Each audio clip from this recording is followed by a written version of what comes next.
Marginalia. Hello everyone. Right away I want to thank you for coming back to my channel. As you can see, the Christmas tree is still up.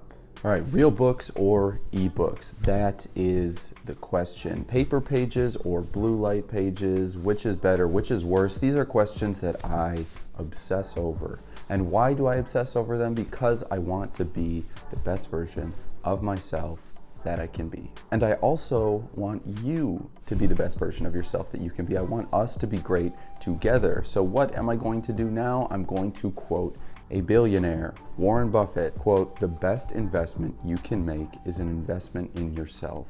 The more you learn, the more you earn." So this is kind of the central idea of today's video. It's why the question of which is better, real books or ebooks, is actually one that I think is worth asking. Because although it might seem like a silly question to ask on the surface, what's at the heart of the matter is this: which informational medium is more likely to help us get a higher return on investment? Or maybe put more simply, is our money better spent on average on paper books or ebooks? So I'll tell you what I think. As a qualifier, I'll say, for those that don't know, I teach undergraduate reading and writing intensive courses at Johns Hopkins University, which is to say that I have opinions about books. Opinions which I am trying very hard to make worth your time. I'll say as quickly as I can that if you find this video interesting or useful or helpful, smash that like button, please hit that subscribe button, and tell me about your personal experience. Which do you think wins out, paper books or ebooks, tradition or modernity? All right, so Warren Buffett.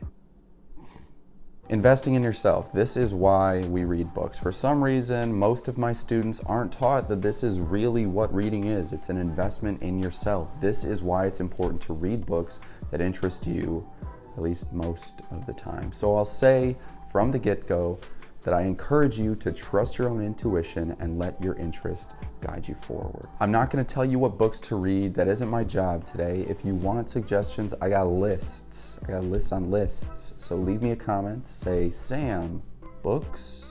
And I'll say now that there is going to be a second part to this video where I steelman ebooks. Today I'm steelmanning real books. And I'm doing this because, I don't know, what do I know? I don't know if what I think is right. So I'm going to give you both sides of the coin and I'm gonna let you make up your own mind about it. And now I'm just gonna reveal my hand from the start. I prefer real books by a country mile. It isn't even close. And the main reason I prefer real books is because I like holding them. When I am reading a book, I'm basically like torturing those poor pages. I'm torturing the poor thing with my hands. When I receive the book, it is always untouched and pure and beautiful.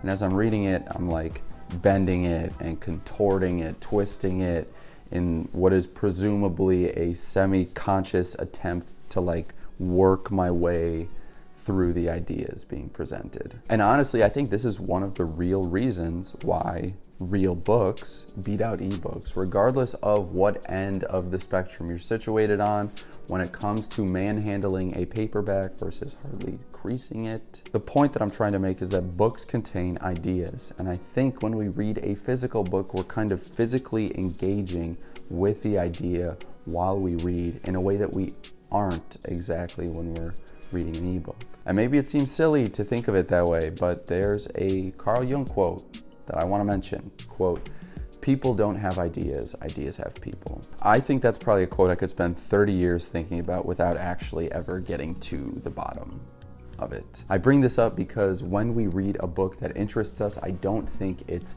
exclusively our attention that's captured. I don't think it's only our brain. I think it goes beyond that because, again, people don't have ideas. Ideas have people. So the implication is that when we're reading a book that interests us, our entire body is engaging with the ideas, at least to some extent. And the value of having a real book as opposed to an ebook is that the object being used to communicate the interesting ideas can be manipulated, which is to say that a real book can kind of be bent, it can be twisted. It's like a little more, significantly more malleable. And again, maybe that seems funny, but I think that the alteration of a book during a person's reading process is a deeply significant symbolic gesture. It's like we're wrestling with the text. It's like we're mining the ideas from the pages, pulling them from the pages, which is to say that the ideas are being communicated mentally as well as physically as a consequence of an object that's pliable enough or flimsy enough to be grappled with.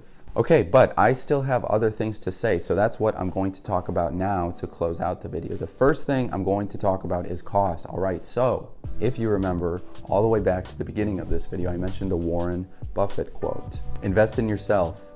That's the best investment you can make. That's what I tell my students, and I'm telling it to you now. Invest in yourself. Read books. And the reality is, cheap books are a better bang for your buck if you want to invest in yourselves, but are a little strapped for cash. Ebooks may be cheaper, new, sure, but there are plenty of websites you can order secondhand books from for a fraction of the price, and they're usually in good shape. Next, marginalia, notes written in the margins or on the pages. In school, we were taught, don't write in the books. That is a dumb rule. Forget that rule. If you don't write in your books, you should. Or you should at least write while you read.